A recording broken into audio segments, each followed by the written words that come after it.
Study for this chapter, which is the techniques of integration, there will be problems that will be from integration by parts, then using trigonometric substitution, partial fractions, then we look at other strategies of integration, and there will be an example for numerical integration as well.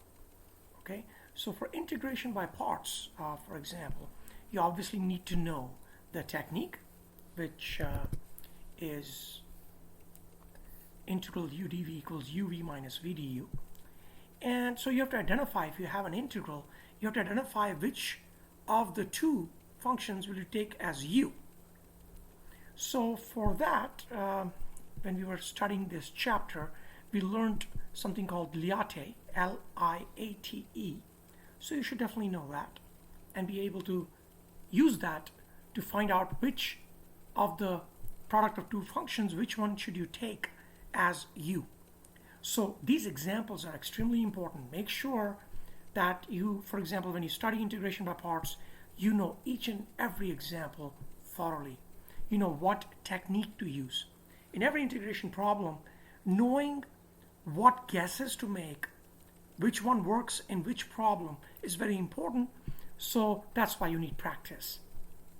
So right here is an example where Liate doesn't work, for instance. And sine of natural log x, integral of that, please check out the details of this. See how this integration is performed. Very important.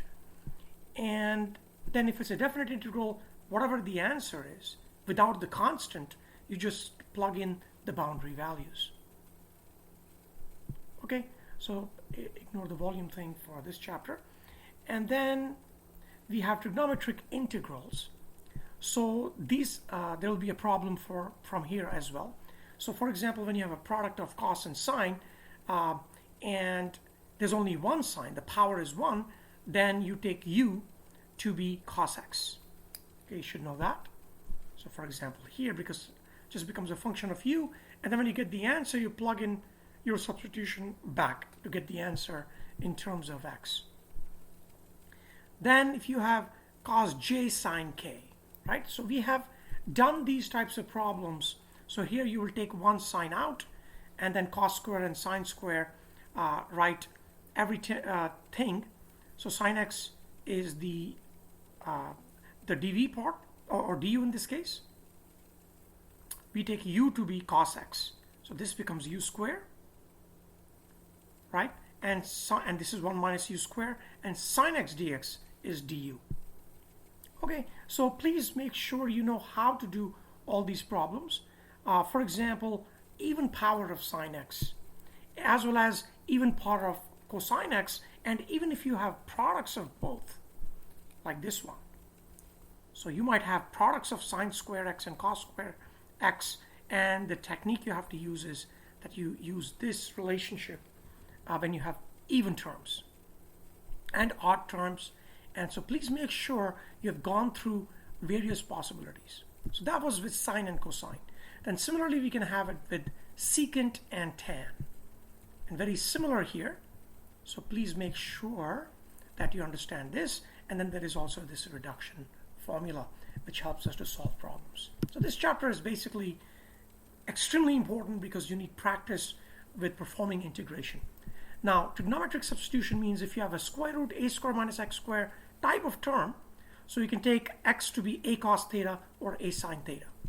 So please practice these examples.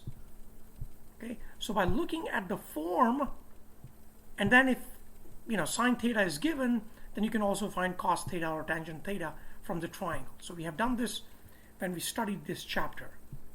Okay, so here's the example. Please study it carefully. It's another example, similar stuff. Please study this thoroughly. Another example. So knowing how each example works is crucial. What about if you have a square plus x square? Then take x to be a tangent theta, and dx is a secant square theta d theta. Okay, so just make sure you know all these practice problems thoroughly. And similarly, then we have if expression is like this. So when I give you a problem, you need to see what kind of expression it is, and then apply that substitution, specific substitution. It's an open book, so you should have understood each one so that once you look at the problem, you can immediately go to that specific section and you already know how to use it. There'll be a problem in partial fractions, and you have seen if you have a numerator over denominator, how to take the denominator and first of all do factoring, create factors. If the order of the numerator is equal to or greater than the denominator, first you have to do division, and the rest part, the partial fraction.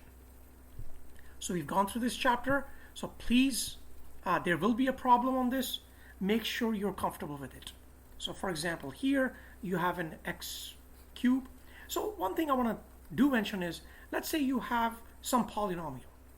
Okay, let's say x cube plus x square minus x and minus 1 equal to 0 is equal to this. And I want to find its factors. One thing you notice is if you take x equals 1 in this expression, so it becomes 1 plus 1, 2, minus 1, minus 1, or it becomes 0. That means this is divisible by x minus 1. So one of the factors is definitely x minus 1. And if you want to find the rest of the factors, then divide this by this one, x minus 1, because you know this is one of the factors, and find what is left. So in this case, you'll get, put x squared, so it becomes x cubed minus x squared.